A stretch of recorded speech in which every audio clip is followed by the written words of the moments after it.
욕실 안에는 뜨거운 김이 가득 차 있었습니다. 67세의 김성호 어르신은 욕조 가장자리를 필사적으로 붙잡고 계셨습니다. 이상했습니다. 손가락에 힘이 들어가지 않았습니다. 조금 전까지 멀쩡하게 움직이던 오른손이 마치 남의 손처럼 말을 듣지 않았습니다. 왜 이런 걸까요? 나는 누구보다 건강을 챙기며 살아왔다고 생각했습니다. 매일 새벽 5시에 일어나 40년 동안 단 하루도 운동을 거른 적이 없었습니다. 술은 사람들과 어울릴 때만 조금 마셨고 담배는 평생 한 번도 피운 적이 없었습니다. 누구보다 자신에게 엄격했고 누구보다 바르게 살아왔다고 믿었습니다. 그런데 왜 몸이 말을 듣지 않는 걸까요? 손끝이 타의 위를 미끄러졌고 물이 천천히 얼굴 가까이 다가왔습니다. 아니야, 인정할 수 없어. 나는 아직.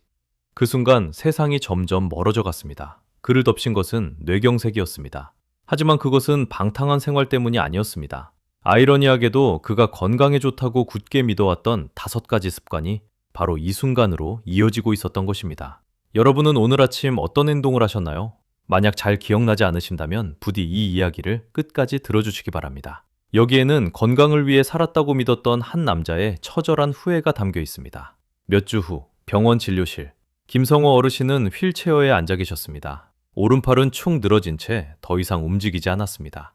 김성호 어르신, 오늘은 그날의 일을 함께 되짚어 보겠습니다. 무엇을 되돌아보라는 겁니까? 나는 누구보다 건강에 신경 쓰며 살아왔습니다. 네, 차트를 모두 확인했습니다. 혈액검사 수치도 좋으셨고 체중 관리도 또래에 비해 매우 훌륭하셨습니다. 하지만 바로 그렇기 때문에 더 원인을 이해하셔야 합니다. 그것이 재활의 첫걸음이 될 수 있습니다. 발병 당일 아침 몇 시에 일어나셨습니까? 5시 반입니다.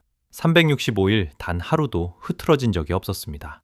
기억은 그날 아침으로 돌아갔습니다. 오전 5시 30분, 알람이 울리자 김성호 어르신은 벌떡 몸을 일으키셨습니다. 늦잠은 늙었다는 증거다. 하지만 나는 다르다. 오늘도 정신 바짝 차리고 움직여야 한다. 그러나 일어난 순간 시야가 크게 흔들렸습니다. 급히 벽을 짚고 몸을 지탱했습니다.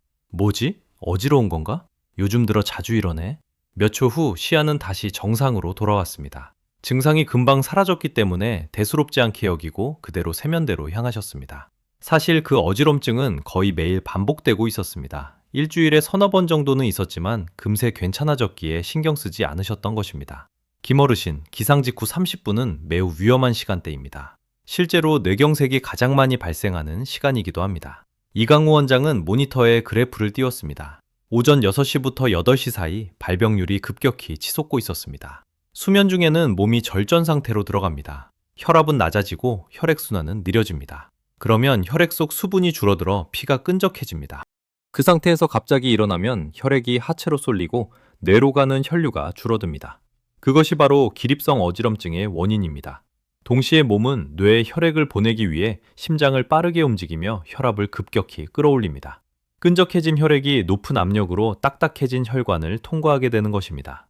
매일 아침 스스로 혈관의 가장 위험한 상황을 만들고 계셨던 겁니다. 그럼 어떻게 했어야 했다는 겁니까? 일어나기 전에 이불 안에서 손발을 천천히 움직여 주시면 됩니다. 단 1분이면 충분합니다. 그것만으로도 혈압 급상승을 막을 수 있습니다. 빨리 일어나는 것과 갑자기 벌떡 일어나는 것은 전혀 다른 이야기입니다. 단 1분. 그 1분을 저는 40년 동안 아까워했던 겁니까? 김어르신, 일어나신 뒤에는 무엇을 하셨습니까? 기억은 다시 이어졌습니다. 아직 해도 뜨지 않은 새벽 부엌. 김성호 어르신은 냉장고를 열었습니다. 차갑게 식은 생수 한 병. 하루도 빠뜨린 적 없는 나만의 의식이었다. 이 차가움이 몸속 장기를 깨워준다. 남자의 아침은 일해야 하는 거다. 목을 울리며 30회를 단숨에 들이켰습니다. 순간 가슴에 묘한 불편함이 스쳤습니다. 하지만 늘 있던 일이었기에 대수롭지 않게 넘겼습니다. 그 습관은 얼마나 오래 지속하셨습니까? 40년 정도 됐습니다. 회사 선배가 아침 찬물이 몸에 좋다고 알려줬습니다. 실제로 감기 한번 잘 걸리지 않았으니까요. 그 선배분은 지금 어떻게 되셨습니까? 5년 전 심근경색으로 돌아가셨습니다. 이강호 원장은 혈관 단면 사진을 보여주었습니다. 아침의 몸은 아직 완전히 깨어나지 않은 상태입니다. 체온이 낮고 혈관도 수축해 있습니다. 그런 상태에서 차가운 물이 들어오면 몸은 더 강하게 혈관을 조이게 됩니다. 젊은 혈관은 탄력이 있어 버틸 수 있습니다. 하지만 67세의 혈관은 다릅니다. 겉으로는 멀쩡해 보여도 안쪽은 이미 단단하게 굳어가고 있습니다.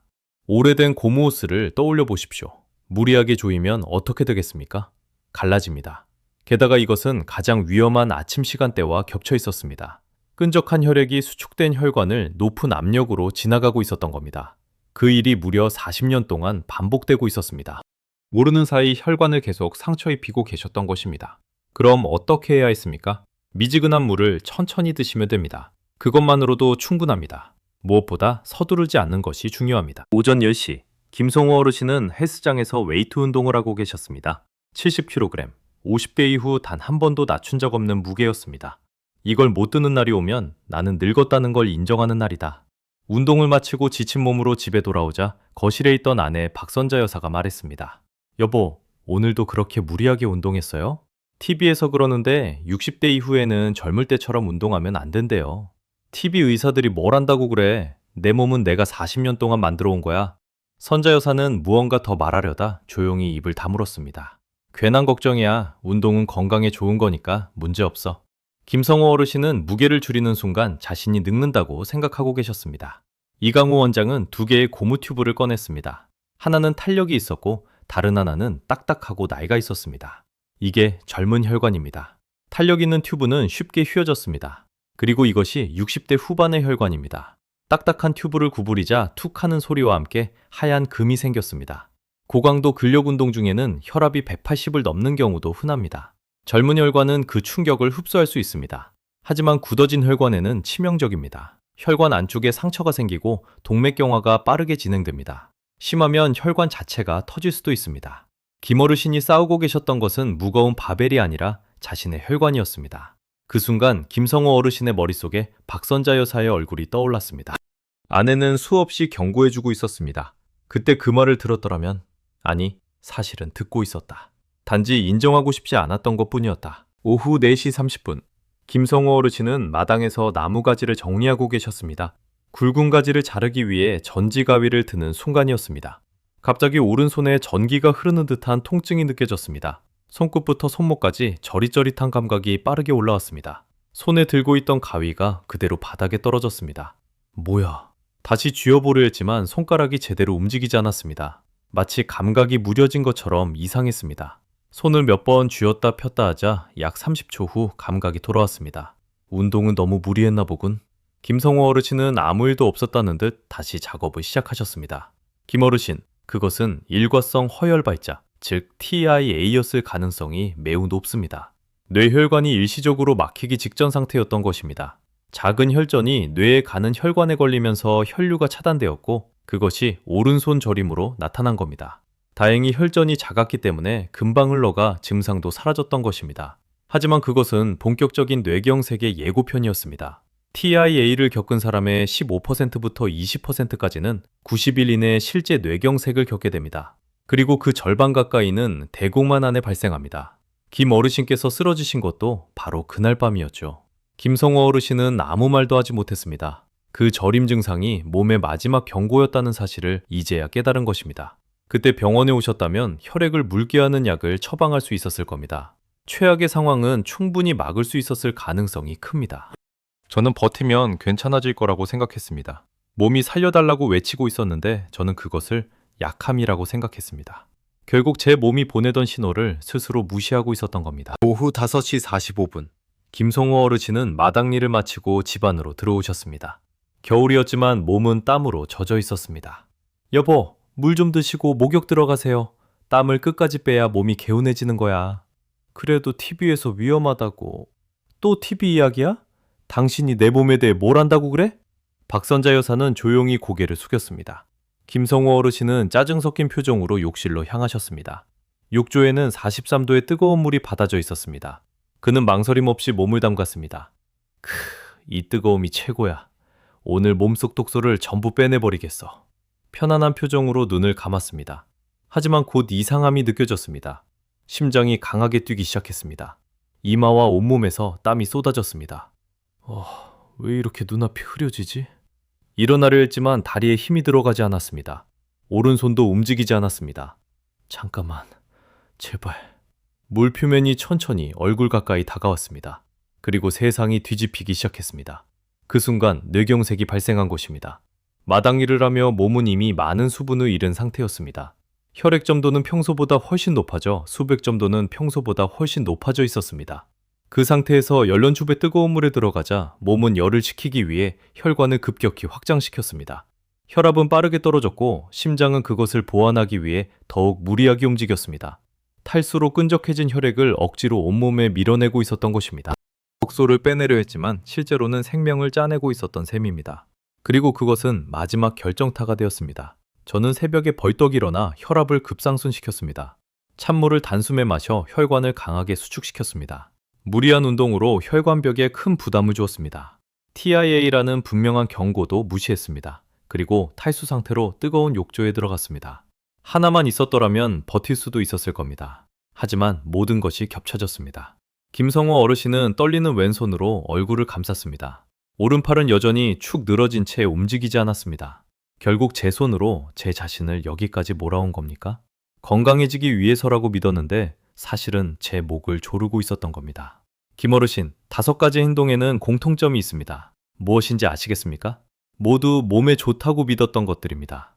맞습니다. 하지만 또 하나의 공통점이 있습니다. 그 5번 모두 몸의 목소리를 무시하셨다는 것입니다. 찬물을 마셨을 때의 불편함, 갑자기 일어났을 때의 어지럼증, 운동 중 느껴졌던 비정상적인 피로감, 그리고 손끝 저림까지 몸은 계속해서 말하고 있었습니다. 제발 멈춰달라, 쉬게 해달라, 살려달라. 하지만 김어르신은 그것을 모두 약함이라고 받아들이셨습니다. 김어르신께서는 강한 의지로 인생을 버텨오신 분입니다. 그 강인함은 분명 진짜였습니다. 하지만 혈관은 의지로 버틸 수 있는 것이 아닙니다. 혈관은 우리의 마음과 상관없이 반드시 늙어갑니다. 그것은 패배가 아닙니다. 자연스러운 흐름입니다. 김어르신께서 진짜 싸워야 했던 것은 늙음 자체가 아니었습니다. 약해진 자신을 인정하지 못하는 마음이었습니다. 그 말은 김성호 어르신의 가슴 깊숙이 파고들었습니다. 나는 강함이라는 의미를 잘못 알고 있었던 건가? 지금부터라도 늦지 않았습니다. 몸의 목소리를 제대로 듣는 것, 그 또한 강함입니다. 여러분도 분명 몸에 좋다고 믿고 있는 습관이 있으실 겁니다. 찬물은 건강에 좋다. 일찍 일어나야 건강하다. 계속 단련하면 늙음을 이길 수 있다. 하지만 꼭 기억해 주시기 바랍니다. 몸은 절대 거짓말하지 않습니다. 그날의 불편함도, 그날의 어지럼증도, 그날의 저림도, 그것은 약함이 아니었습니다. 제발 멈춰달라는 몸의 마지막 편지였습니다. 하지만 저는 그 편지를 오랫동안 찢어버리고 있었습니다. 그리고 깨달았을 때는 이미 오른팔이 다시는 움직이지 않게 되어 있었습니다. 부디 여러분만은 제발 제처럼 되지 마십시오. 몸이 쉬라고 하면 쉬어주십시오. 몸이 이상하다고 말하면 병원에 가주십시오. 자신을 돌보는 것은 결코 패배가 아닙니다. 오래 살아가기 위한 진짜 강함입니다. 잃고 나면 다시 되돌릴 수 없습니다. 그러니 잃기 전에 꼭 자신을 지켜주시기 바랍니다. 여러분만큼은 저와 같은 실수를 하지 않으셨으면 좋겠습니다. 그것이 제가 여러분께 드리고 싶은 단 하나의 부탁입니다.